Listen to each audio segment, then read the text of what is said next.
Let's see this problem. Soft iron is used to manufacture electromagnets because there. तो soft iron का use हम करते हैं electromagnet. बच्चों सबसे पहले इलेक्ट्रोमैग्नेट होता क्या है? आपने पढ़ा होगा कि एक सोलेनॉइड के अंदर में हम एक सॉफ्ट आयरन का टुकड़ा रख देते हैं। इससे क्या होता है? सोलेनॉइड के अंदर जो मैग्नेटिक फील्ड है वो कई गुना बढ़ जाती है ना? अच्छा, ऐसा कब होता है? जब सोलेनॉइड से करंट क्या हो रहा हो? पास हो रहा हो।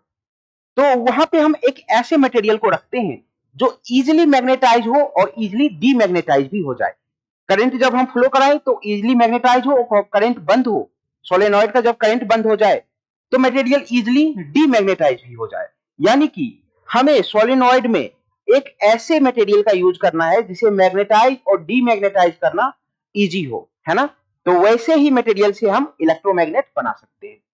I hope I am clear. Okay, तो चलिए अब सॉफ्ट मटेरियल, सॉफ्ट आयरन की बात कर लेते हैं। ये क्यों इलेक्ट्रोमैग्नेट में फिट बैठता है? क्योंकि इसको इजिली मैग्नेटाइज और डीमैग्नेटाइज किया जा सकता है। ऐसा क्यों है? क्योंकि इसकी कोर्सिविटी जो होती है वो कम होती है और साथ साथ इसकी रिटेंटिविटी भी कम होती है। तो यही दो इसकी प्रॉपर्टी है जिसके कारण इसे इजिली मैग्नेटाइज भी कर सकते हैं और इजिली डीमैग्नेटाइज भी कर सकते हैं। और इसी प्रॉपर्टी की वजह से इसका यूज हम कहां पे करते हैं? इलेक्ट्रोमैग्नेट्स में करते हैं, है ना? तो इसकी क्या रीजन है? Magnetic permeability is high and retentivity and coercivity are small. तो this is the right answer. बच्चों एक और प्रॉपर्टी होती है इसकी, सॉफ्ट आयरन की हम बात कर रहे हैं। सॉफ्ट आयरन या फिर सॉफ्ट मैग्नेटिक मटेरियल भी कह सकते हैं। तो इनकी कोर्सिविटी जो होती है स्मॉल होती है, रिटेंटिविटी स्मॉल होती है, लेकिन इनकी मैग्नेटिक परमेबिलिटी जो होती है वो हाई होती है। ठीक है, मैग्नेटिक परमेबिलिटी हाई होने से क्या फायदा होता है? हाई होने से ये से आसानी से हम मैग्नेटाइज कर सकते हैं।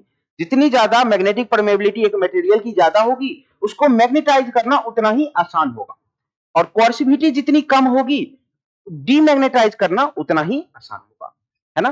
तो हम कह सकते हैं कि मैग्नेटिक परमेबिलिटी इसकी ज्यादा है यानी कि इसको हम मैग्नेटाइज आसानी से कर सकते हैं। कोर्सिविटी कम है यानी कि डीमैग्नेटाइज भी आसानी से कर सकते हैं, है ना? तो ये इलेक्ट्रोमैग्नेट में फिट बैठता है। तो हम कह सकते हैं कि ऑप्शन ए जो होगा वो हमारा राइट आंसर होगा। Retentivity is high, wrong.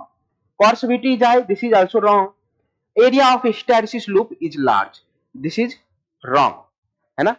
ऐसे मटेरियल के लिए ये जो हिस्टैरिसीस कर्व का एरिया जो होता है ना वो लो होता है, ये लार्ज नहीं होता है, बल्कि ये एरिया क्या होता है? कम होता है, स्मॉल होता है, क्योंकि हिस्टैरिसीस लॉस जो होती है ना इसमें स्मॉल होती है। ठीक है, तो हमारा ऑप्शन क्या हो जाएगा? ए। चलिए आगे। तो हमने जो कॉन्सेप्ट यूज किया है यहां पे, क्या कॉन्सेप्ट यूज किया है? Soft iron has low coercivity, has low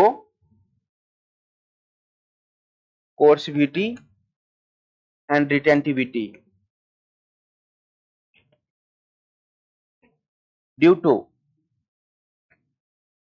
which it can be easily magnetize and demagnetize। इसको इजीली मैग्नेटाइज और डीमैग्नेटाइज कर सकते हैं, है ना?